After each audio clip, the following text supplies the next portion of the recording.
bueno, pasa por tres aspectos. La diferencia entre una monarquía y una república. Va a ver usted qué interesante es esto. En una monarquía, todo el poder público está concentrado en una persona o en un pequeño grupo de personas, en el rey, en la corte del rey, así le llamaban, ¿verdad? Ahí se concentran todo el poder público. En la república, precisamente surgió como un sistema donde, al darse cuenta que cuando todo el poder estaba concentrado en una persona, esa persona tendía a abusar del poder. Entonces se inventaron un sistema o surgió un sistema que se llama república, cuya esencia radica en la división de poderes, le llamaron en ese momento, ahora se le llama división de funciones. Básicamente lo que se dijo es en una república, a diferencia de una monarquía, el poder va a estar dividido en tres distintos organismos y cada uno de ellos va a tener una función y por lo tanto una parte del poder público. El legislativo va a crear las leyes en representación del pueblo, eso es muy importante. La teoría nos dice, y de hecho el ideal, la práctica sería llevar esto de esa manera, que el pueblo elige diputados que representan al pueblo en la creación de las leyes. Esto es para evitar, como era antes o como es en las monarquías absolutas, que el rey sea el que decida cuáles van a ser las normas que van a regir. En la monarquía, las leyes las hacía el rey. En la república hay un organismo encargado de hacer las leyes que le llaman o parlamento o en nuestro caso congreso. Luego va a haber un segundo órgano que es el encargado de la prestación de servicios públicos.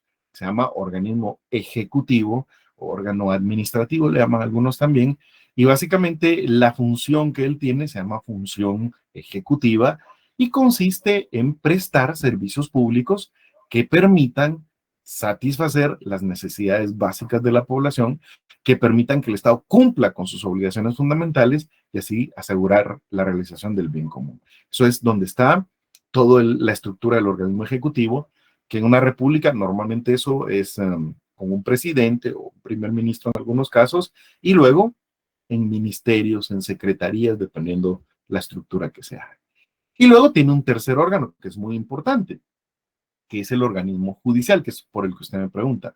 La función del organismo judicial se llama función jurisdiccional, Alejandra, y esa función consiste básicamente en intervenir cuando ha surgido un conflicto dentro de la sociedad.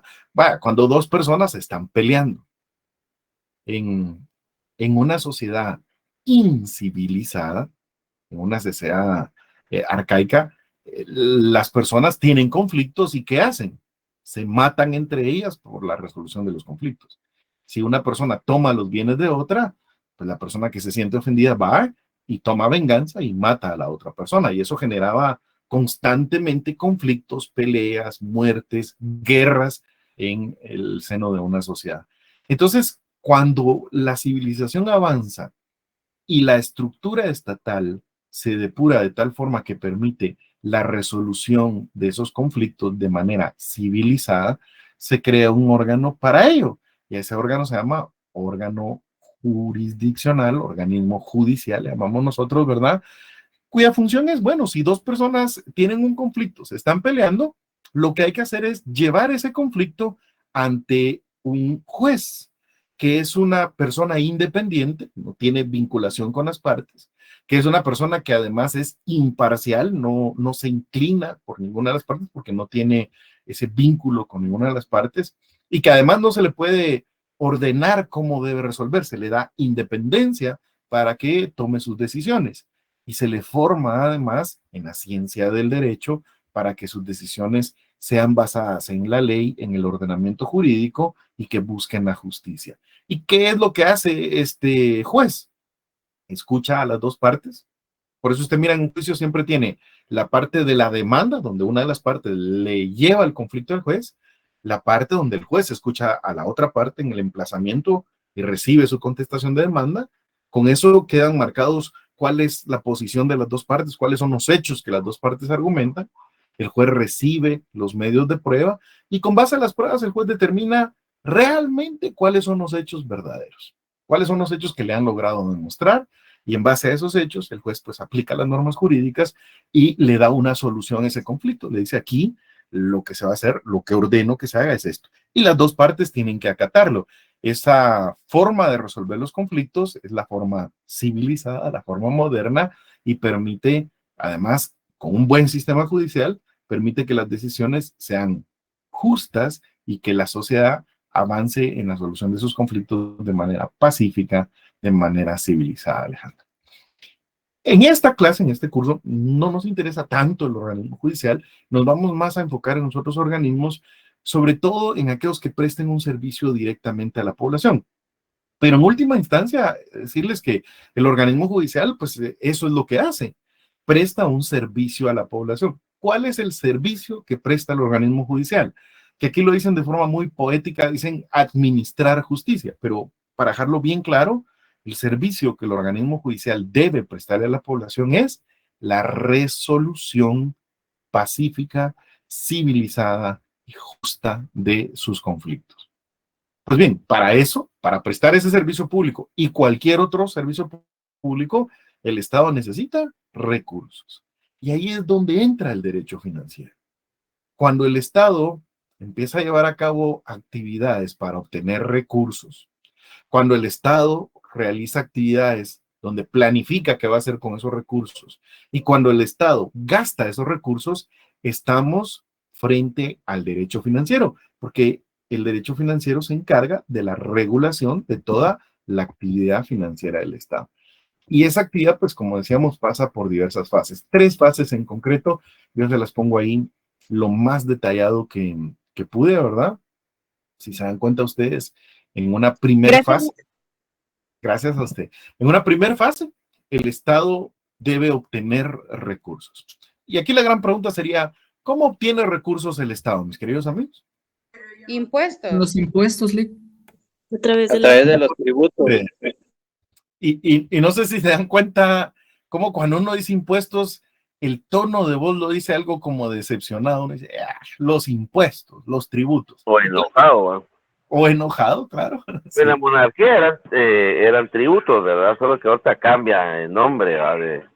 De hecho, no. De hecho, si quieren, o no sería lo mismo. Déjenme explicarle así brevemente, aunque hay un punto en el programa específico, pero yo les explico. Digamos que el concepto general es del tributo. ¿Qué es un tributo? Pues nuestro Código Tributario nos dice que los tributos son prestaciones en dinero que el Estado le exige a los particulares para poder obtener recursos para prestar servicios públicos. Entonces, un tributo es cada vez que el Estado crea a través de una ley la obligación de entregarle una cantidad de dinero para que esa cantidad de dinero sirva para que el Estado nos preste servicios públicos, estamos frente a un tributo. Los tributos, según nuestro Código Tributario, pueden ser de 3 clases. Hay clases de tributos: los impuestos, los arbitrios y las contribuciones especiales. Quiero que noten algo. Los impuestos son una clase de tributo. ¿Qué es lo que caracteriza a los impuestos? Muy sencillo. Los impuestos constituyen un tributo, o sea, la exigencia que hace el Estado de una prestación en dinero, que su hecho generador, lo que provoca la obligación de pagarlo, es una actividad general, es una actividad en la que todos los ciudadanos incurren. Entonces, como es una actividad en todo el Estado, para toda la población, es una actividad general, a ese tributo se le llama impuesto. Hay otra clase de tributos, los arbitrios, que es muy sencillo conceptualizarlos.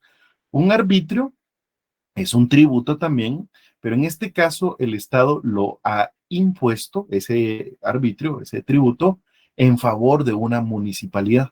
Aquí es distinto, porque entonces, como es en favor de una municipalidad, lo deben pagar los vecinos de esa municipalidad por servicios públicos, o más bien, para que la municipalidad le preste ciertos servicios públicos en el territorio de ese municipio. Ya no es general, sino que es solo para el municipio. Y luego tiene lo que son las contribuciones especiales. Las contribuciones especiales son tributos también que el Estado crea para poder costear la construcción de una obra pública. O sea, le dice, vamos a construir esta carretera y para tener recursos para construirla, impongo este tributo a todas las personas por donde la carretera va a pasar. Entonces, todos los que están por donde la carretera va a pasar deben pagarle una cantidad de dinero al Estado. Y con ese dinero, el Estado específicamente va a construir esa obra. A la larga, tanto los impuestos como los arbitrios, como las contribuciones especiales son tributos, de tal forma que podemos decir tributo como género o impuestos como una especie de ese género. Decimos nosotros en el curso de Derecho Tributario, todos los impuestos son tributos, porque esa es su naturaleza. Los impuestos son tributos que el Estado crea por una actividad general. Pero no todos los tributos son impuestos, porque hay otra clase de tributos como son los arbitrios y las contribuciones especiales. Y estoy clarísimo de dos cosas. Primero, que todos tenemos muy claro que esa es o debería ser la fuente principal de ingresos del Estado. Cuando decimos el Estado obtiene recursos, la manera en que el Estado las obtiene es pues eso, a través de los tributos. Ahora, el otro punto que dejar claro es que no solo a través de los tributos el Estado puede obtener recursos. Hay otras formas a través de las cuales el Estado puede obtener recursos que muchas veces no las mencionamos o no las analizamos, pero en el derecho financiero son tan importantes como el tema de los tributos. Yo le puse aquí en el esquema, no sé si lo logran ver, en la obtención de recursos lo divide en dos. Hay recursos que el Estado obtiene a través de los tributos y hay recursos que el Estado obtiene mediante otras fuentes de ingresos. Por ejemplo, yo le puse aquí algunos ejemplos, la que no nos gusta, deuda pública. Y le voy a explicar por qué no nos gusta. Porque el tema de la deuda pública, al final de cuentas, igual que toda deuda, es obtener recursos hoy y pagarlos después, pero pagarlos con intereses. Lo mismo que hacemos nosotros hace el Estado. Cuando hay una persona que quiere comprar, por ejemplo, la semana pasada estaba hablando ahí con un compañero de la sala donde yo trabajo. Me decía, fíjese que me voy a comprar el nuevo teléfono este que sacó Samsung. Pero lo ha comprado ahorita, le digo, ese normalmente cuando salen muy caros, le digo yo. ¿Cuánto cuesta ahorita ese teléfono? Le dije. Y me dijo, ese teléfono cuesta 12,000 quetzales. Puchica, le digo yo.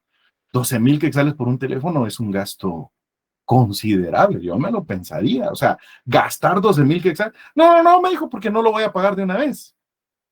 Voy a pagar solo 36 cuotas de 330 quetzales. Solo 36 cuotas de 330 quetzales. ¿Qué es lo que está haciendo este compañero que yo le estoy platicando? Bueno, lo mismo que hace el Estado. Como no tiene el dinero ahorita para comprar ese bien, en el caso del compañero, el celular, pues acude a alguien que le preste el dinero. En este caso, su compañía de teléfono le dice, nosotros le damos el celular y usted nos paga 36 cuotas de 330 quetzales. Claro, como las cuotas son pequeñas, dice uno, el compañero no siente que esté pues pagando mucho, pero a la larga yo le hacía cuentas pues que 36 cuotas de 330 quetzales está pagando esos 12,000 quetzales, ¿verdad? Solo que los está pagando, digamos, en el transcurso de 36 meses.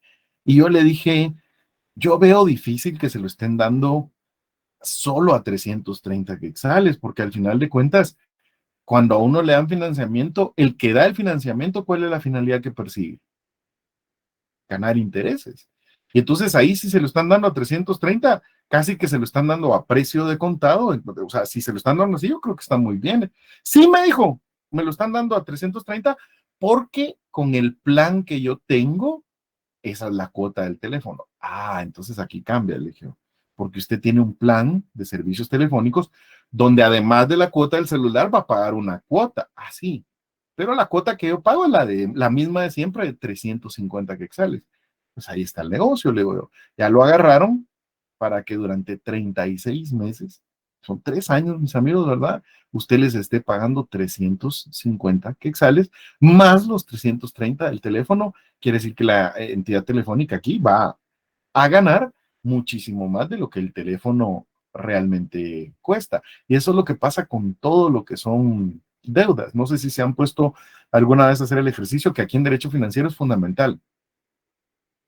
Cuando usted va a adquirir algo al crédito, no tiene que analizarlo desde la perspectiva de la cuota que va a pagar. Cuando usted va a adquirir algo al crédito, tiene que analizarlo desde la perspectiva del monto total que va a pagar. A ver si me explico. Aquí en Derecho Financiero diríamos, realmente ese celular le costó los 330 que va a pagar mensual, más los 350 de la cuota de servicio por 36 meses. Eso es lo que va a terminar pagando por el celular y su uso. Lo mismo que cuando compramos un carro o una casa. No sé si usted ha visto que uno llega y dice, ¿cuánto vale el carro al contado? 130,000 quetzales. Pero si da un enganche de 30,000 y da 48 cuotas de 5,000 quetzales, se lo puede llevar. Y la gente dice, la cuota, ¿no? 5,000, sí lo puedo pagar. No es la forma correcta de analizarlo. La forma correcta sería analizar la cuota que le están diciendo por el número de mensualidades que va a tener que pagar. Y eso lo suma en completo y usted dice, ese carro realmente me va a costar, ¿verdad? Más de 300,000 quetzales, porque cada vez que uno adquiere algo al crédito, tiene que pagar el capital que le prestaron más el interés. Lo mismo pasa con el Estado. El Estado puede obtener recursos a través de deuda pública, pide prestado dinero, pues, y se compromete a pagarlo con una tasa de interés. A veces eso es muy claro porque va a un banco y pide prestado el dinero, así como lo hacemos nosotros. Y a veces eso no es tan claro porque lo disfrazan con un montón de nombres que lo confunden a uno. No sé si usted ha escuchado de repente en las noticias donde dice el, por ejemplo, Fondo Monetario Internacional ha autorizado una línea de crédito para el Estado de Guatemala por 400 millones de dólares. Básicamente lo que están diciendo es que el Estado fue a pedirle prestado dinero y que le van a prestar 400 millones de dólares, los cuales el Estado va a tener que devolver con una tasa de interés. No se confundan. Las organizaciones estas internacionales, como el Banco Mundial o el Fondo Monetario Internacional, no son instituciones benéficas, son bancos y prestan dinero a estados, pero a cambio de una tasa de interés. Y son intereses altos, no son bajos.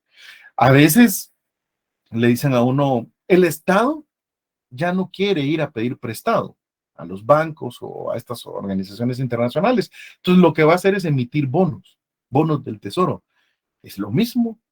Al final de cuentas, mire con los bonos, ¿qué es lo que hace el Estado? Dice, necesito 100 millones de quetzales, pero en lugar de írselos a pedir prestados a un banco, ¿no crees que voy a emitir bonos, bonos del Estado, ¿verdad?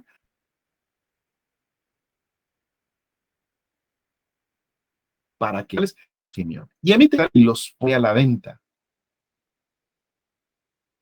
El Ministerio de Finanzas los saca a la venta, coloca los bonos. Las personas que quieran invertir llegan y dicen, mire, yo quiero 50 bonos, aquí hay 50,000 quetzales y le dan los bonos. ¿En qué consiste el bono? Muy sencillo. En el bono el Estado se está comprometiendo a que le va a pagar los 1,000 quetzales que usted le entregó por el bono, más una tasa de interés del 5% anual.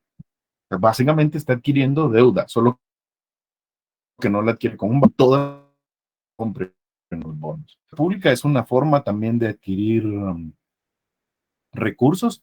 Eh, como siempre, no es la mejor forma.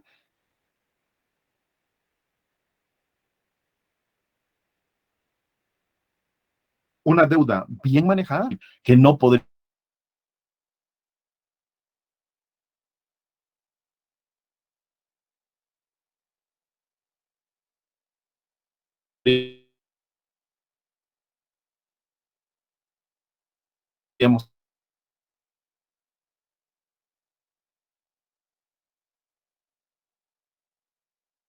más la que el Estado puede adquirir, que se me le puse ahí con entre comillas. Y le voy a explicar por qué entre comillas, porque yo necesito que estemos claros en los temas. Aquí nosotros tenemos nacional varios estados de todo el mundo que dicen, nosotros queremos ayudar a Guatemala a que salga adelante. Nosotros queremos ayudar, a veces es bien pomposo, dice, somos el grupo de cooperantes de Guatemala, somos el G13, somos el grupo de países amigos de Guatemala y lo que queremos es que ustedes salgan adelante y queremos ayudarles y queremos cooperar. Y dentro de esa cooperación internacional, pues hacen donaciones o hacen préstamos con tasas de interés bajas o obviamente hasta Guatemala. Y eso, pues en principio, aparenta ser una buena forma de obtener recursos, porque no está cobrándole a la población tributos y no se están endeudando, que es muy grave porque en la deuda pública, de todos modos, el dinero va a salir de la población a través de los tributos, pero aquí se van a tener que pagar intereses además. En la cooperación internacional a veces aparenta ser que es como que nos regalaran el dinero para que podamos llevar a cabo actividades de desarrollo. Y les digo que aparenta porque muchísimas veces cuando uno analiza el fondo, esa cooperación realmente es una forma de manipulación. O sea, estos países amigos, estos países cooperantes, le dicen, le vamos a dar este dinero para que usted haga programas de desarrollo, pero al mismo tiempo le dicen, pero necesitamos que Guatemala en este problema internacional tome esta posición y le ponen condiciones sobre cómo debe actuar Guatemala, qué debe, qué no debe hacer, qué actitudes debe tomar a nivel internacional, incluso a veces a nivel interno. ¿Sabe cómo me gusta a mí compararlo? Como que si fuera algo a nivel individual. Si viene alguien y le dice a usted, le voy a regalar 100,000 quetzales, le voy a regalar 100,000 quetzales, pues en principio uno dice, es mi amigo, me está regalando 100,000 quetzales, qué bueno. Como dicen ellos, es un cooperante, es un amigo que quiere que yo me desarrolle. Cuidado, le diría yo. Si alguien viene conmigo y me dice, le voy a regalar 100,000 quetzales, yo le preguntaría, ¿a cambio de qué? ¿Qué es lo que quiere? No cualquiera le regala a uno 100,000 quetzales. Y es peor cuando no le dicen a uno que quieren. Oye, tengan cuidado, porque yo le puedo asegurar que algo quieren cuando le regalan, le donan, le cooperan con eso. Y lo mismo es a nivel individual que a nivel internacional con la cooperación internacional, pero es otra fuente de ingresos del Estado, que era lo que a mí me interesaba. También le puse aquí otro ejemplo, el Estado puede obtener recursos por el cobro que haga de servicios. Esto es muy interesante.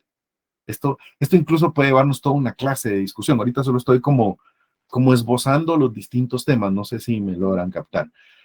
Una primera pregunta que nos pudiéramos hacer es, ¿puede realmente el Estado cobrar por los servicios que presta? O sea, ¿es legal que el Estado al momento de prestar un servicio cobre por ello? Eh, y puede analizarlo desde los servicios que uno considera como básicos o esenciales, como por ejemplo la salud. O sea, ¿será legal que cuando uno llega a un hospital público y lo van a atender, le digan sí, pero la consulta vale tanto? ¿O no puede cobrar por eso? Esa sería una primera pregunta.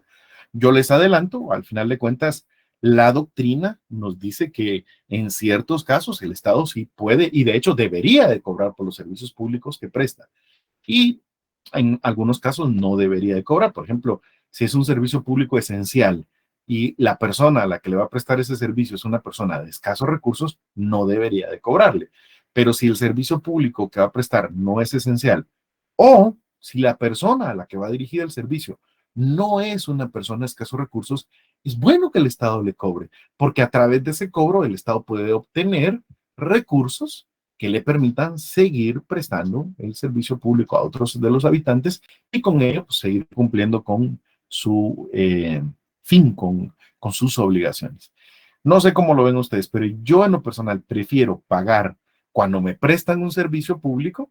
Entonces, como estoy recibiendo el servicio, el pago que hago, yo siento que es la contraprestación por ese servicio de manera directa, a diferencia que en el tributo, que cuando uno paga en tributo, uno paga y ese dinero se va a un fondo común y le dicen a uno que se va a utilizar para prestar servicios públicos, pero como uno no lo ve directamente, es un poco más difícil de conceptualizar.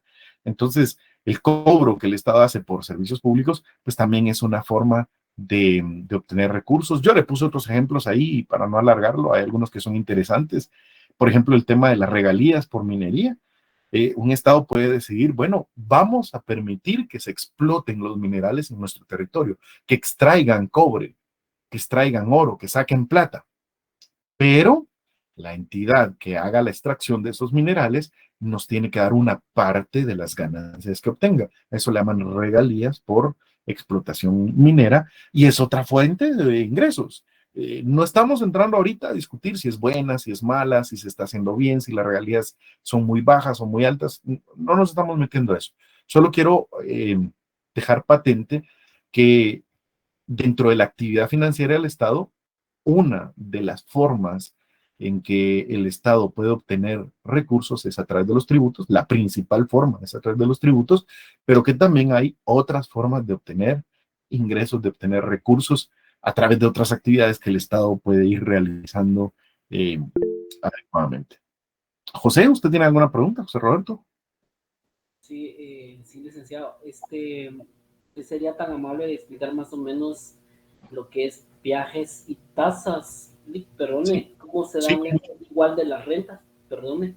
sí, con muchísimo gusto. Oye, el tema de los peajes es muy fácil de explicar, ¿verdad? Un peaje es el cobro que el Estado hace para permitir que circule una persona o un vehículo por una carretera. Así en concreto, no hay para dónde. Eh, Aquí el cuestionamiento es mucho más amplio, ¿verdad, José? Y para todos. La gran pregunta sería, a ver, partamos de esta pregunta. Por usar las carreteras, por transitar una carretera, ¿uno le debe pagar al Estado o no le debe pagar al Estado? Yo sé que algunos dirán no, que es como, digamos, la reacción normal que tenemos nosotros, los guatemaltecos, decir, no, ¿cómo va a creer? ¿Cómo va a pagar uno por usar una carretera? Si esa es la obligación del Estado, construir las carreteras y mantenerlas en buen estado. Está bien, estoy de acuerdo. Digamos que no, esa es una posición. Yo les quiero plantear que hay otra posición. Hay algunos estados que se dieron cuenta que eso de construir carreteras y mantenerlas en buen estado, que eso es también muy importante, construir una buena carretera y mantenerla en buen estado es algo que implica gastos constantes y fuertes. Entonces, hay algunos estados que decidieron que para poder mantener un buen sistema de carreteras es necesario cobrar un peaje a las personas que circulen en esas carreteras. Entonces, en algunos estados, lo que hacen es que el propio estado coloca una garita de peaje y cuando usted va a ingresar a la carretera le dicen, ¿quiere pasar por esta carretera? Pongamos un ejemplo, ¿quiere pasar por la carretera que va de aquí de Guatemala a Escuintla? Tiene que pagar 15 quetzales. Usted lo paga. En algunos estados eso es, se lo paga directamente al estado. Y la idea, mis queridos amigos, es que ese dinero que ingresa del peaje, el estado lo utiliza en mantener en buen estado esa carretera. Por eso es que usted va a algunos estados y es impresionante ver cómo, por ejemplo, usted agarra una carretera, recorre y paga un peaje. Cuando sale y se mete a otra carretera, ahí hay otra garita y paga otro peaje. Y de ahí sale y se mete a otra carretera y paga otro peaje. A veces para hacer un viaje en otros países, uno llega a pagar hasta 4 o 5 peajes, sobre todo en las autopistas paga peajes. Hay estados que incluso han hecho esto, lo han concesionado a una entidad privada, que es otra forma de hacerlo. Insisto, no me estoy metiendo ahorita para analizar si es bueno o si es malo, solo le estoy contando cómo lo hacen. Lo que viene el Estado es, en este caso, dice, bueno, que la carretera la construya y la mantenga en buen estado una empresa privada, una sociedad mercantil. Nosotros se la vamos a dar, hacemos una licitación, y dice, le vamos a dar a usted el proyecto de construir la carretera que va desde Guatemala hasta Escuintla y le vamos a autorizar que durante los siguientes 50 años usted cobre un peaje. Pero eso sí, el dinero que usted va a cobrar de ese peaje va a ser utilizado para darle un buen mantenimiento a esa carretera. Eh, yo no sé si ustedes han tenido oportunidad de viajar, por ejemplo, a Estados Unidos. Yo en una oportunidad viajamos y yo tenía como la gana de saber lo que es manejar, entonces rentamos un carro con mi familia y íbamos a viajar en esa oportunidad, no me recuerdo, viajamos desde de la ciudad de Nueva York a un lugar donde vive mi hermana, que es Rhode Island. Es, digamos, como unas 4 horas de viaje. Y durante ese tiempo, pues ahí íbamos con el mapa y con el GPS, ¿verdad? Y nos iba diciendo por qué carreteras nos teníamos que meter. Cada vez que entrábamos a una carretera, había una garita de peaje y pagábamos. En algunos peajes eran $5 lo que se pagaba, habían peajes de hasta $20. Al final de cuentas, por transitar por las distintas carreteras por las que pasamos hasta que llegamos a la casa de mi hermana, llegamos a gastar hasta $50 de peajes. Pero esas carreteras estaban impecables, o sea, estaban con un mantenimiento fabuloso. Y entonces aquí viene una gran discusión, ¿no? ¿Eso está bien o está mal. Yo no me voy a meter ahorita a analizar si está bien o está mal, pero lo que le quiero decir es que hay distintos sistemas y entonces el cobro de peajes puede ser otra fuente de financiamiento para el Estado. Las tasas es muy parecido, solo que en este caso no hablamos de carreteras, sino que cuando hablamos de tasas se refiere a la cantidad que cobra una municipalidad o un órgano administrativo por un servicio público específico. Um, Le voy a poner un ejemplo.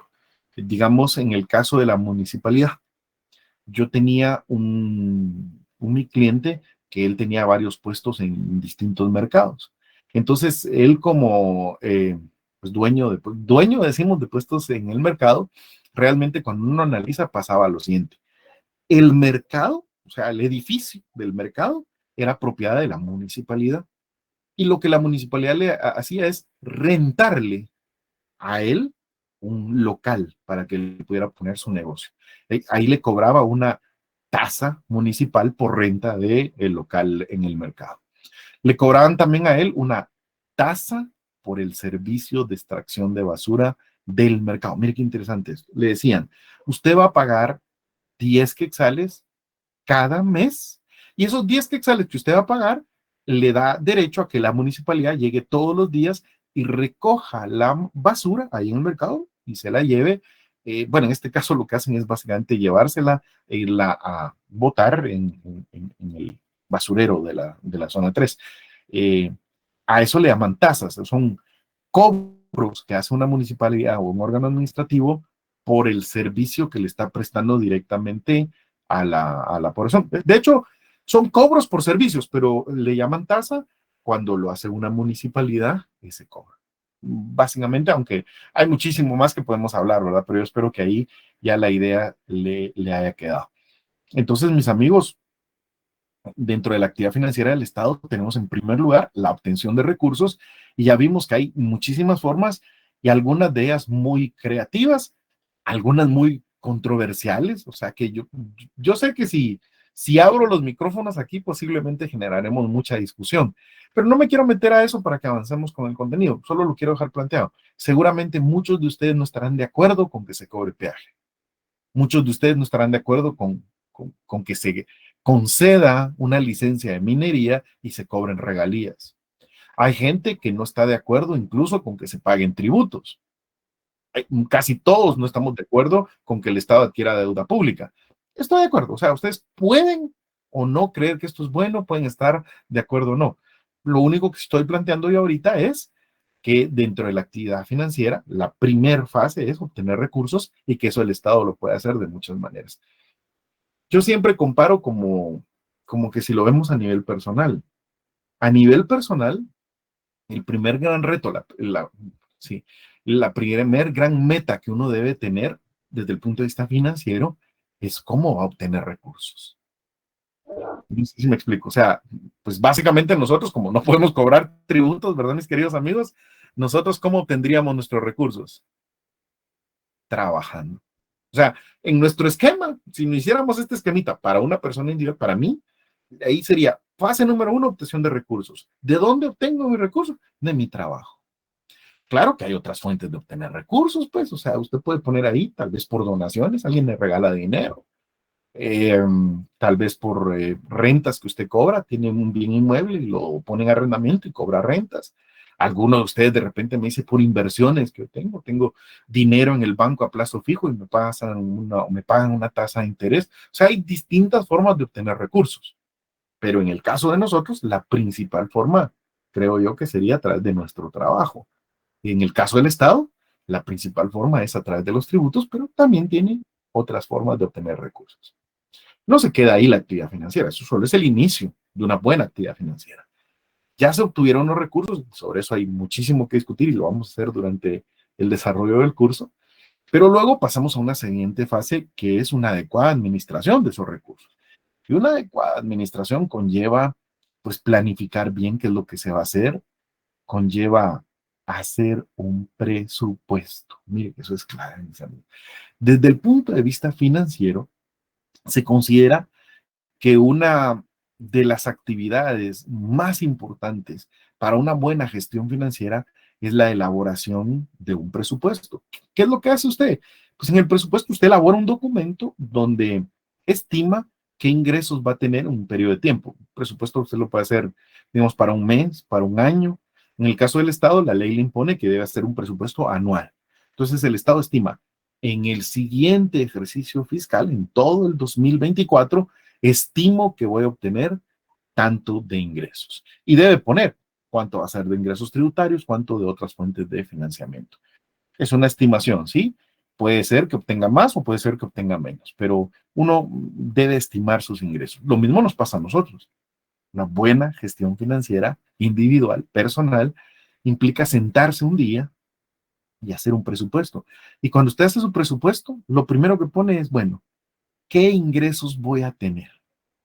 Para la mayoría de nosotros es fácil, mis amigos. La mayoría de nosotros somos trabajadores en relación de dependencia. Y como trabajadores en relación de dependencia, pues tenemos un salario. Entonces, normalmente, si usted me pregunta qué ingresos voy a tener en febrero, yo ahí en ese rubro solo ponía mi salario de febrero. ¿Qué ingresos voy a tener en marzo? Mi salario de marzo. En abril, el salario de abril. De repente, en junio, usted pone, en junio voy a tener mi salario de junio y mi bono 14. En diciembre, mi salario de diciembre y la mitad de mi aguinaldo. Y en enero, mi salario de enero y la otra mitad del aguinaldo. Más o menos por ahí estaríamos todos.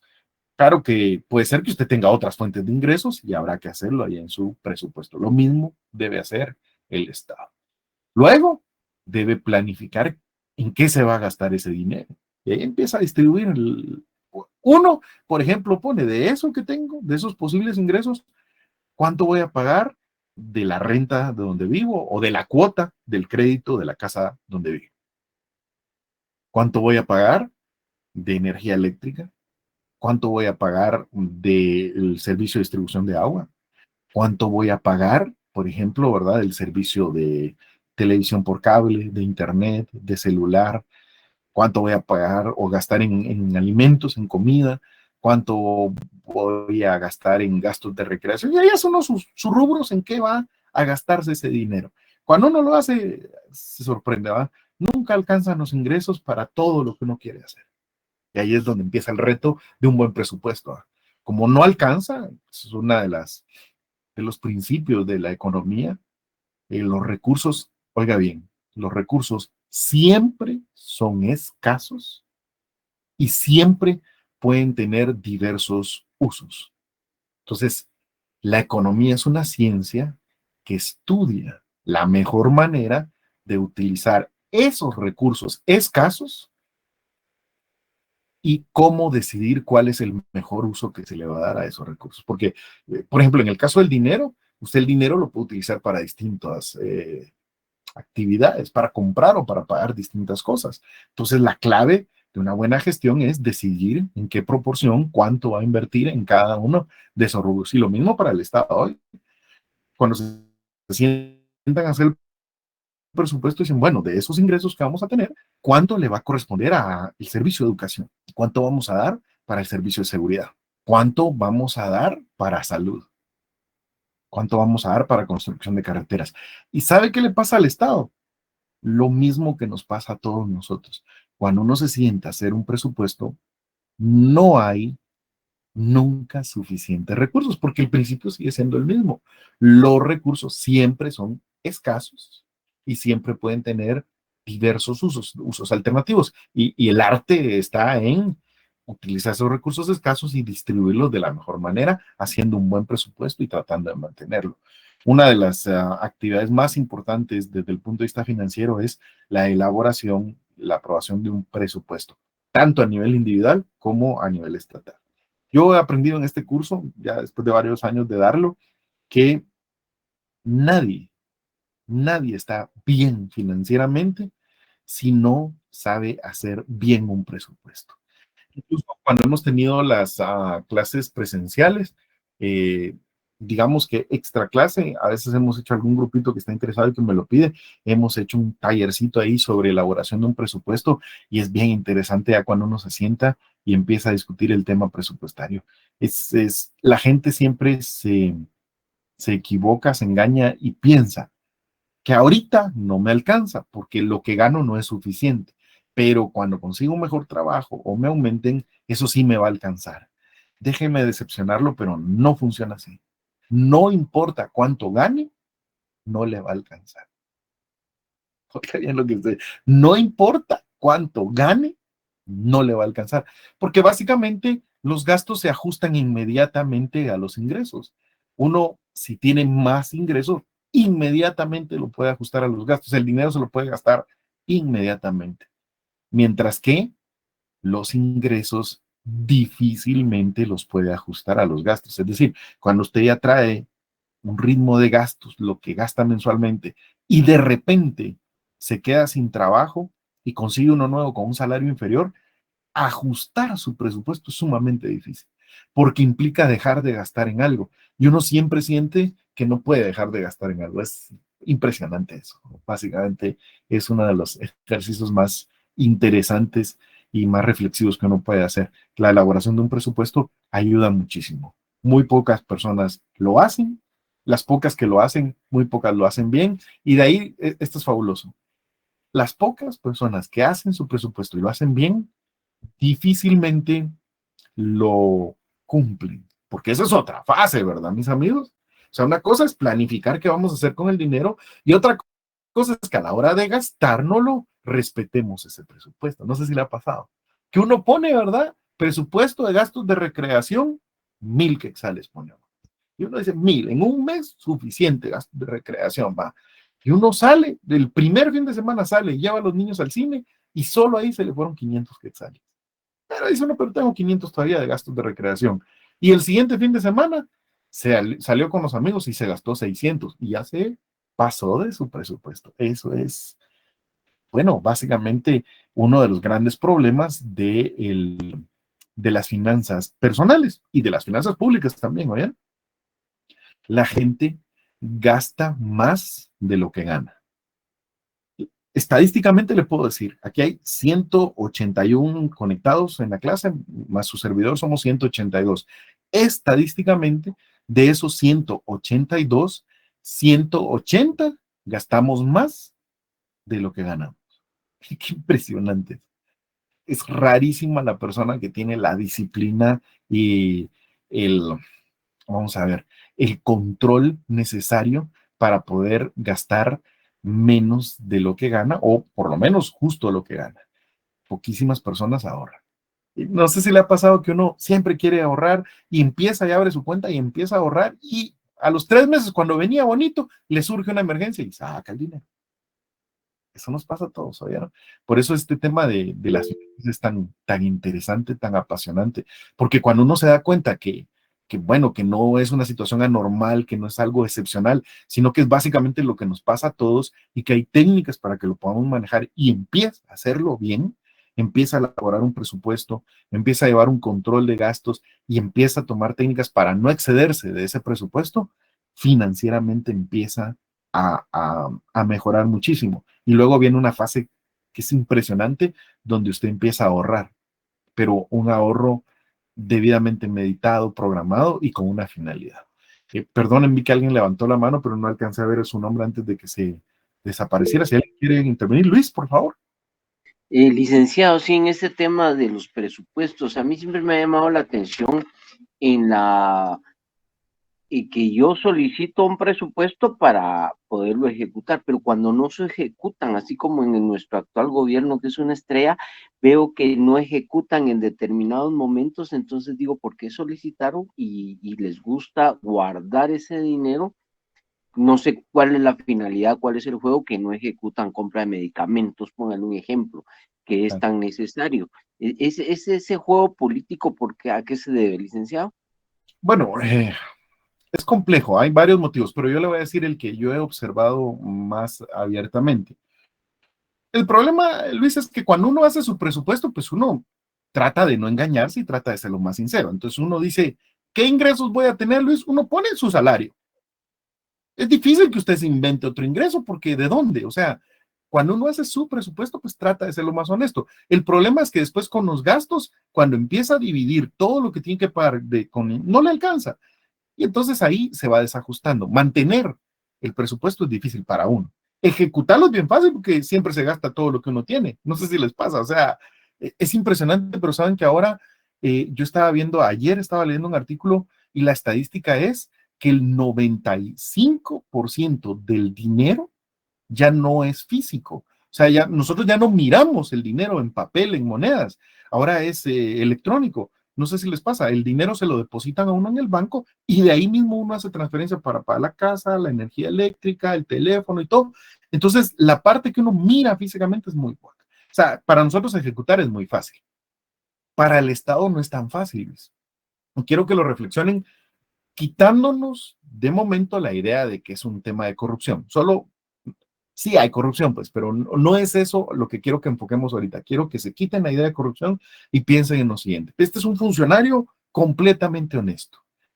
Y le dicen que tiene, por ejemplo, mire qué interesante esto, tiene de presupuesto para construir un edificio 50 millones de quetzales. Pues uno lo ve bien fácil, dice, son 50 millones de quetzales construye un edificio. ¿Sí o no? Claro que sí, dice uno. Y aquí viene el problema. Cuando es presupuesto público, Luis, uno no puede venir y agarrar los 50 millones, ir y comprar el terreno, contratar un ingeniero y construir el edificio como se le dé la gana. No, no, no. Cuando es presupuesto público, la ley me dice, para gastarse esos 50 millones, usted tiene que hacer una licitación pública. Quiero que noten, o sea, yo no puedo decidir cómo me lo gasto abiertamente, sino que tengo que seguir un procedimiento. Bueno, uno dice que es un funcionario honesto, simple y sencillamente es de hacer el procedimiento de licitación. Van a ver ustedes ese procedimiento, mis amigos. O sea, es un procedimiento enredado con un montón de pasos, miles de controles, documentos para arriba y para abajo. Y básicamente en esa licitación yo tengo que primero elaborar planos. Fíjense, pues, si yo voy a construir un edificio público, yo no puedo contratar primero al ingeniero para que me lo haga, sino que primero tengo que tener los planos y luego decir, quiero una empresa que me construya un edificio con estas características de los planos. Bueno, entonces dice usted, hay que hacer los planos primero, pero ¿qué cree? Para que le elaboren los planos, primero tiene que hacer una licitación pública que le permita contratar un ingeniero, un arquitecto, una empresa de estas de construcción que elabore los planos. O sea que aquí hablamos de por lo menos dos licitaciones, una para los planos y otra para la construcción del edificio. Y si todavía no tiene el terreno, hay que hacer una licitación para comprar el terreno, una para los planos y una para el edificio. No sé si me explico. Y en el proceso de licitación, cualquiera de esos tres procesos, usted publica en Guate Compras y dice, quiero construir un edificio con estos planos. Cualquier empresa que esté interesada, haga la oferta con estas características. Y cualquier empresa le puede ofertar. Cuando le digo cualquiera, es cualquiera que cumpla ciertos requisitos, ¿verdad? Siempre. Y usted recibe las ofertas. Y de las 10 ofertas que le presentaron, usted tiene que seleccionar cuál es la mejor oferta para el Estado. Y bueno, usted viene y le adjudica, digamos, le adjudico la construcción a Luis Marroquín. ¿Qué va a pasar con nosotros 9 que no le adjudicaron, Luis? No quedan contentos. Y entonces ven y le plantean un recurso por esa adjudicación. Y dicen, usted lo adjudicó mal. Recuérdese que ya tendríamos que haber hecho una licitación para comprar el terreno, una para elaborar los planos y una para construir el edificio. Cada licitación se puede llevar 3 o 4 meses sin ningún problema, sin ninguna interrupción. Pero en este caso, alguno de los que ofertaron no está de acuerdo y le plantean recursos. Y bueno, usted resuelve los recursos sin lugar, la adjudicación considera que estuvo bien y le plantean un amparo. Y viene el Tribunal de Amparo y le dice, suspende la licitación hasta que se tramite el amparo. ¿Cuánto se puede tardar en tramitar un amparo? Mientras tanto, Luis, usted no puede comprar nada ni gastarse ese dinero. Aunque en el presupuesto esté, no significa que usted se lo puede gastar y no se lo puede gastar en lo que usted quiera. La ejecución presupuestaria es un tema que no es nada más de decisión, como erróneamente nos lo quieren vender los periódicos. Los periódicos dicen, ya vamos por abril y el ministerio solo lleva un 6% de ejecución presupuestaria, pero eso se puede ver a mil cosas, o sea, habrá que analizar cuál es el problema de por qué no está ejecutando adecuadamente ese ministerio, porque la lógica es que si ya vamos por abril, ya debería de llevar un 25% ejecutado, pero este ministerio solo lleva un 6%. Pero cuando uno llega y mira, resulta que hay recursos, hay amparos, o por ejemplo, no es lo mismo hacer un presupuesto que efectivamente tener el dinero. Les quiero contar una anécdota aquí que a mí me encanta siempre contar porque me enseñó muchísimo. Cuando yo estaba recién graduado, yo tenía como unos 6, 7 meses de haberme graduado, y mi gran amigo me recomendó con un buen cliente. El señor, ¿verdad? Tenía su problema penal, estaban sindicando de un delito, y quería resolverlo. Me dijo, mire, me lo recomendaron, yo quiero que usted me dé el caso. Ah, el caso, pues, era un caso tributario, complejo y todo. Yo lo analicé, consulté con algunas personas que me ayudaban y me dijeron, pues, ese caso es lo que le están reclamando a él en el tema de tributos, o lo que le están sindicando son millones. Le tenés que cobrar por lo menos $10,000 de honorarios. Bastante dinero, o sea, $10,000. Estamos hablando de 100,000. Recuerden que yo estaba recién graduado, pues es dinero. No sé si me explico. Y vine yo y dije, pues como aquí siempre regatean, yo le voy a decir al cliente que le cobro $25,000 de honorarios. Y me reuní con el cliente, le hice una presentación del estudio que había hecho de su caso, lo más profesional que yo pude, y le dije, mire, yo le cobro $25,000 de honorarios. 10 cuando tome el caso, 10 cuando salgamos de toda la fase preparatoria y 10 al terminar el caso. Y el cliente me dijo, mire, la mejor presentación que me han hecho del caso, usted lo tiene bien claro, se nota que lo estudió, de una vez, démoslo, está contratado. Yo el lunes le traigo los $10,000 de los honorarios que usted me está pidiendo. ¿Qué cree que hice, Luis? De una vez los presupuesté. No sé si me explico. O sea, solo me dijo el cliente que me había contratado de palabra y que el lunes me traía el dinero, y yo en mi mente ya me lo había gastado, Luis. Ya me los había gastado. A mí nunca se me olvida porque yo ese fin de semana salí con mis nenes, salí con la familia y gasté como que si tuviera el dinero. ¿Y cuál es el problema si el lunes tengo los $10,000? Decía yo. ¿Y qué cree que pasó? No llegó el lunes. Nunca me dio ese dinero. El cliente al final, cuando lo fue a consultar con su familia, la familia le dijo, no, es mucho dinero, mejor contratemos otro abogado. Y se fue por otro lado. Y se fue con mi presentación, además, con toda la estrategia que había diseñado. Entonces, en el presupuesto, yo tenía $10,000. En realidad, ¿cuánto tenía? Entonces, al final de cuentas, el problema es que a veces los periódicos le dicen a uno, el ministerio solo ha ejecutado el 6%, pero cuando uno va a ver ese ministerio, dice, pero ¿por qué han ejecutado muy poco? Y dice el ministro, lo que pasa es que el Ministerio de Finanzas no nos ha trasladado el dinero. Y si el Ministerio de Finanzas no nos traslada el dinero, aunque esté en el presupuesto, no nos lo podemos gastar, porque uno de los primeros pasos de una licitación es tener la disponibilidad presupuestaria. Uno tiene que tener un documento que respalda que Finanzas ya le dio el dinero, o por lo menos que Finanzas ya se comprometió a que le va a desembolsar el dinero para poder empezar la licitación. No sé. A veces también pasa esto, Luis. A veces pasa que cuando elaboran un presupuesto público, los funcionarios hacen lo que yo hice, aumentan las cifras para tener más. Vamos a ver, no sé si me explico. O sea, si yo soy, por ejemplo, alcalde y quiero construir un mercado, yo digo, la construcción de un mercado me cuesta 4 millones de quetzales. Yo voy a pedir en el presupuesto 8, porque si me los dan, construye un mercado de lujo, un supermercado. Y si no me los dan, con lo que me den, me alcanza. Entonces puede ser que en el presupuesto lo inflaron un montón, pero recuerda que el presupuesto está elaborado con base a estimaciones. ¿Y qué pasa si no se logran los ingresos que se habían planificado? Pues entonces habrá que ajustar el presupuesto, no siempre es. Y a veces, Luis, para serle muy honesto, es simple y sencillamente ineficiencia del funcionario. O sea, sí tienen el dinero, pueden iniciar los procesos de licitación, pueden llevar a cabo los procesos, pero el funcionario no lo inicia. ¿Sabe qué pasó en una oportunidad? A mí nunca se me olvida porque el Ministerio Público inició un proceso penal contra una junta de licitación del ICS. Los indicaban de que ellos habían contratado una compañía de medicamentos ilegalmente, y se pasaron llevando a todos los funcionarios que intervinieron en ese proceso. Cuando le digo a todos los funcionarios, se llevaron desde gerente, miembros de junta directiva, miembros de la junta de licitación, hasta las enfermeras que participaron en el proceso de licitación, todos. Y nunca se me olvidó porque yo tenía un amigo que trabajaba en el ICS y me decía, mira, tenemos un gran problema ahorita.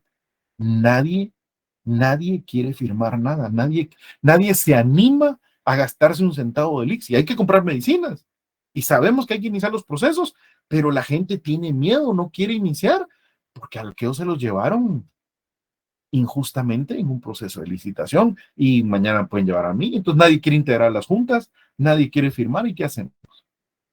Son muchas cosas. Yo le podría decir de que muchas veces es ineficiencia, como usted acertadamente dijo, a veces es que sobrevaloran las cosas, las inflan para tener más dinero, a veces es que los procesos se enredan por recursos legales o por amparos, a veces es que no han recibido el dinero, la ejecución presupuestaria es compleja, van a ver cuando estudiemos todas las fases que lleva, todos los controles que tiene.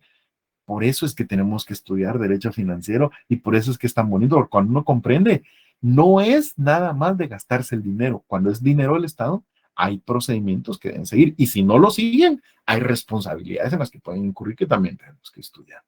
En el orden, Kathleen tiene la mano levantada y luego José. Perdón, licenciado, se me activó la mano. Muy bien, entonces José.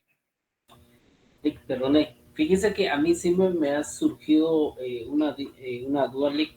¿Qué pasa cuando no se, o sea, al final del periodo fiscal, cuando no se ha ejecutado el 100% de lo presupuestado? O sea, ese porcentaje, ya sea el 10, 20%, lo que quede, ¿dónde, o sea, qué hace el ministerio en este caso con ese dinero? Esa es, tengo dos dudas y la otra es de que yo quisiera saber la diferencia entre arbitrios y tasas. Gracias. Gracias. Mire, en cuanto a su primer pregunta, es muy sencillo. La regla general es la siguiente. Todo el dinero que no se haya ejecutado al cierre del ejercicio fiscal debe regresar al fondo común y sirve para financiar el presupuesto del siguiente ejercicio fiscal. Pongamos números. Digamos que yo soy ministro de Educación y me dieron un presupuesto de 500 millones de quetzales para el 2023.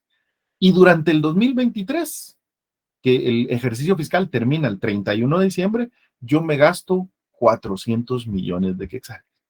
Quiere decir que no me gasté 100 millones de quetzales. Quiero que ustedes lo entiendan bien. Ese dinero no le queda al ministerio, no lo guarda el ministerio y se lo gasta el año siguiente. No. Todo lo que no ejecutó de su presupuesto, el ministerio tiene obligación de devolverlo al fondo común. Vuelve a regresar al Ministerio de Finanzas, al fondo común, y ese dinero el Ministerio de Finanzas lo distribuye en el presupuesto del 2024 según pues, el presupuesto que se haya aprobado. Entonces, realmente, digamos que a los órganos públicos no les conviene como que ahorrarse y decir, me asignaron 500, pero solo me voy a gastar 400, porque ese dinero no es que les quede y que lo puedan usar después. Hay excepciones, ¿oyeron? Hay, por ejemplo, normas específicas en el Congreso que dice que lo que el Congreso no ejecute va a constituir fondos privativos del Congreso y que se van a quedar ahí bajo reserva en las cuentas del Congreso y que los va a poder utilizar en otros ejercicios. Eso es distinto. Hay también algunas normas que permiten que cuando una obra sea muy grande, la entidad la contrate de una vez para varios ejercicios fiscales y entonces ese presupuesto se distribuye en varios ejercicios. Hay excepciones, pero la regla general es que todo lo no ejecutado regresa al fondo común, mi querido José Roberto. La otra pregunta que me hacía es la diferencia entre un arbitrio y una tasa. La diferencia concreta, bueno, es complejo el tema, incluso hay muchísimas sentencias de la Corte que lo discuten. La diferencia concreta es la siguiente. Le llamamos tasa cuando usted paga algo y a cambio en el momento recibe un servicio. Por ejemplo, es una tasa cuando usted se sube a un bus municipal y paga un quetzal para que el bus lo traslade de un lugar a otro. Porque es un pago que usted le está haciendo a la municipalidad por un servicio que está recibiendo en el momento. Es una tasa cuando usted le paga a una municipalidad por el servicio de distribución de agua, porque la municipalidad con su compañía municipal de agua por sus tuberías le manda el agua y usted la está utilizando. Entonces lo que usted paga es una tasa municipal.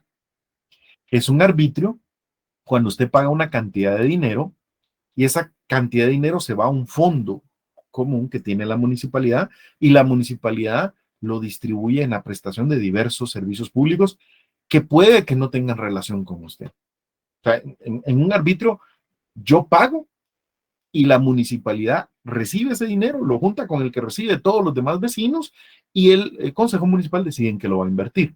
Yo no estoy recibiendo a cambio una contraprestación directa. A eso le llamamos un arbitrio. Todos los tributos tienen esa característica. Uno paga y no está recibiendo en el momento una contraprestación directa. Las tasas se les llama así cuando uno paga por el servicio que está recibiendo en el momento en concreto. Selvin, ¿usted tiene alguna duda también? Tiene levantada la mano. Gracias, licenciado. Compañeros, no es duda, sino solamente como para agregar algo con la primera pregunta que hizo el compañero José Roberto. Yo he observado que hay algunas instituciones que ya cuando está próximo el cierre del ejercicio fiscal y no han ejecutado todo el presupuesto que tienen asignado, lo que hacen es que buscan cualquier tipo de cosas en qué gastar el dinero que tienen, porque lo que ellos dicen es que si no se lo gastan, si no lo ejecutan, para el siguiente ejercicio fiscal les disminuyen eso del presupuesto que les van a asignar. Pero bueno, no sé qué tan legal en todo caso puede ser esta situación, ¿verdad? Que buscan en qué gastar incluso cosas que no son necesarias. Sí, gracias, Elvin. Claro, yo también lo he visto muchísimo. Dicen, nos tenemos que gastar el dinero, por eso le decía así rapidito, porque la idea que tienes es que hay que gastárselo, acomodar el lugar, porque si no ese dinero se va a perder. Y tienen esa idea de que si no se lo gastan ahorita, se lo van a quitar en el presupuesto siguiente. Realmente la idea es incorrecta, porque la consecuencia jurídica es que el dinero que no se gastaron debe regresar al fondo común. Ahora, tiene mucha lógica, ¿verdad, Selvin? Porque la aprobación del presupuesto la hace el Congreso. Y entonces en el Congreso, si usted mira que le asignó a un órgano 500 millones y ese órgano se gastó solo 400, en el siguiente ejercicio, ¿qué dice? Me voy a asignar solo 400. O sea, sí es muy probable que eso pase, pero no es una consecuencia jurídica, sino que es una consecuencia, digamos, que puede ocurrir de hecho por no habérselo gastado. Ahora, la segunda parte me parece más interesante. Cuando ellos dicen gastémoslo en lo que sea, porque si no lo vamos a perder, mucho cuidado, porque el dinero público no se puede gastar en lo que uno quiera. No es como mi dinero, pues, o sea, si usted viene y me da 100 quetzales y me dice, si no se lo gasta hoy, me lo tiene que devolver, le aseguro que me lo gasto, porque es fácil, yo solo decido en qué gastármelo y me lo gasto. El dinero público no. El dinero público se asigna en un presupuesto y la asignación se hace en el ejercicio fiscal anterior. O sea que el presupuesto que están ejecutando ahorita en 2023 se aprobó en el 2022. Y ahí en ese presupuesto se crean partidas y se dice, va a gastar tanto para tal actividad, va a gastar tanto en compra de útiles, tanto en compra de mobiliario. Entonces lo que podría pasar es que vengan ellos y dicen, bueno, tenemos 2 millones de quetzales para compra de computadoras, compremos computadoras. Mire, pero ahorita no necesitamos porque las que tenemos están bien. No importa, compren computadoras porque si no vamos a perder el dinero. Y se invierte mal. Cuidado, porque ahí también pueden tener responsabilidad cuando la Contraloría haga la fiscalización. Hay una parte de las auditorías que se llama calidad del gasto público. Y la Contraloría puede verificar no solo que el dinero realmente se gastó en la actividad para la cual fue presupuestada, sino que el gasto era necesario para la institución. Podría ser que conlleve sanciones o responsabilidades también, ¿verdad? Esa forma de gastar alocada es la que queremos evitar con el presupuesto. Por eso cuando se elabora un presupuesto, se planifica en qué se van a hacer los gastos y en qué trimestre, en qué fase digamos, de la ejecución presupuestaria. De tal forma que eso no debería ocurrir, pero sí ocurre a veces y estamos bien claros. Christopher, una última pregunta por la hora y de ahí me dejan terminar. Christopher, Abel. Sí, yo tengo todavía la duda o curiosidad, no sé si se va a dar en esta clase o no, pero al final sí es obligación del Estado o no, o si tiene como permitido no cobrar por el peaje o no nos va a sacar de esa duda todavía. Bueno, básicamente no hay ninguna prohibición que impida que el Estado cobre peajes, o sea, lo puede hacer. Eh, es una decisión política que el gobierno de turno debe decidir si lo que él quiere es tener carreteras abiertas y que la población las pueda utilizar sin pagar peaje, o lo que quiere es tener carreteras donde se paguen peajes, pero que estén en mejor estado. Distintas formas de gobernar le llevan a algunos gobiernos a crear sistemas de peajes y hay otros gobiernos que deciden que no, que van a mantener las carreteras como están, porque eso les implica, digamos, mantener el apoyo electoral. Jurídicamente puede cobrarse peajes por el uso de las carreteras, claro, siempre bajo ciertas condiciones, ¿verdad, mis queridos amigos? Eso es importante. Bien, déjeme entonces terminar con la diapositiva que tenemos ahí. Después de lo que es la administración del patrimonio público, que implica hacer el presupuesto, el manejo de bienes, el tema de la moneda, que es apasionante también, hay una tercera fase de la actividad financiera del Estado que se refiere a cómo el Estado se gasta el dinero. De aquí tienen tres componentes esenciales.